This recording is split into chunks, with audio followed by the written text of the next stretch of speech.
Hey everybody, this is Larry. This is me going over Q3 of the bi-weekly contest 55, maximum alternating subsequent sum. So this one was kind of a tricky one, though a lot of good people got it in a couple minutes because it is that short answer is that this is dynamic programming. And for me, I actually wasn't sure about this one when I submitted it, but yeah. So hit the like button, hit the subscribe button, join me on Discord. Let me know what you think about this problem. So the basic idea behind this one is just that, and I did it bottoms up because given that n is equal to 10 to the fifth, I worried about recursion stuff hitting like stack limit and stuff like that. I didn't really worry about it, and I've been banned too many times before. But I did implement the tops down on my head first. So basically, I have kind of the way that I would think about it first is I have two functions, right? So I have, next, let's say I have two functions, positive, and then just some index, and negative, where I have some index. And what are these two functions, right? One is basically, okay, what is the maximum number that we get such that the next number, such that we add the next number. And same thing here, except for that we subtract the next number. So maybe I could call them addition or subtraction or something like that, but you get the idea, because the idea is that this is alternating. So you add one, then the next one you have to go subtracting. That's basically what I converted this problem to, like this odd even indexes thing. Basically the short idea is that, okay, you add and then you subtract, you add and then you subtract, and then so forth, right? Yeah. And they even try to fold you off a little bit by grouping the odd number and the even number, but that's basically the idea, right? So then first, okay, let's say we're at a positive index. What happens? Well, if index is equal to n, we return 0 because that's the end of the array, right? Otherwise, then we have two choices. We either add the current number, or we ignore this number. And if we add the current number, then what happened, right? Let's just say we have score is equal to, if we add this current number, then we have num sub index, which is the current number, minus the next number, so minus negative of index. Actually, maybe in this case, it's actually positive, and assuming that negative will handle the negative for us, right? And then index plus 1. If we ignore this number, then we have a score is equal to max of this is equal to max of nums of index. Oh, whoops, that's not true. We just have basically positive of index plus 1, right? And then we turn score at the end. And this is because if we ignore this number, we still need a positive number, so we go for the next number. And then in the negative section, this is basically the same thing, same idea anyway. So I'm going to go a little bit faster, but hopefully it makes sense. We basically subtract the current number because we need a subtraction. So score is equal to negative of num sub index plus, now the next number after that is going to be positive. So you have this, and then you have ignored this number. So you have this thing again, right, where you still need a negative number as your next number. So you have this, and then you return score. And of course, this is how I would do it recursively. And of course, you can distill this into memorization by recognizing that there are only n inputs to index, so you just store it down somewhere. Usually I go over it on my other videos, so definitely check out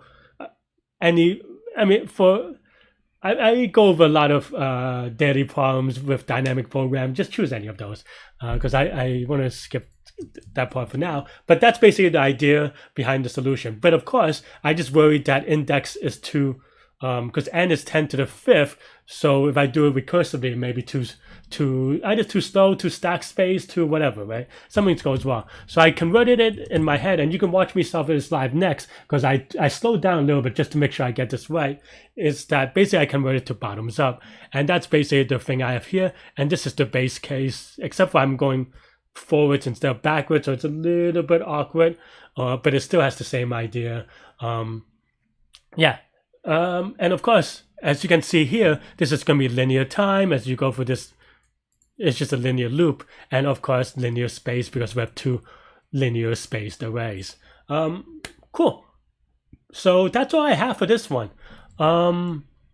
Yeah, I hope the recursion. Maybe I shouldn't have deleted it. I hope this one makes sense. And obviously, you have to add memorization using your favorite technique. But that's the idea that I would like to kind of. And then I took this. I go yoink. I took this, and then I put this into bottoms up. And actually, the cool thing to know here is that I use, like I said, linear time and linear space. But you can actually reduce this to even constant space by noting that for every positive of index, we only look at the previous. We look at only the previous element, so you don't have to use more than 2 elements. Kind of similar to like Fibonacci or something like that, right? So once you notice that, you can actually do that in all of one space. I didn't do that during the contest because during a contest, in general, linear space and constant space don't really matter. So. Well, like there's no difference, right? So that's basically why, and I didn't want to think about optimization unless I have to, after doing some maths or something. So yeah, cool. But definitely on an interview, do think about that, the space optimization.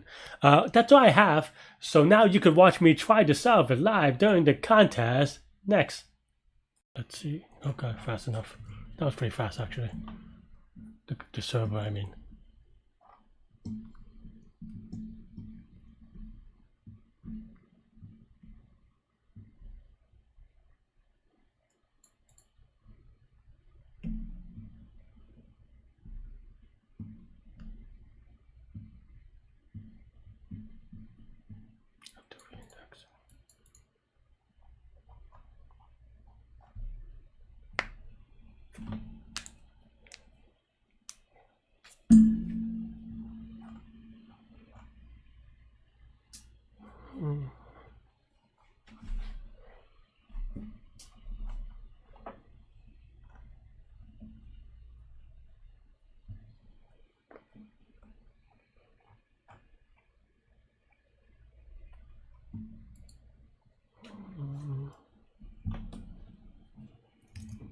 I would do this, but I'm wondering if top down is too slow. So.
I guess that doesn't really make sense.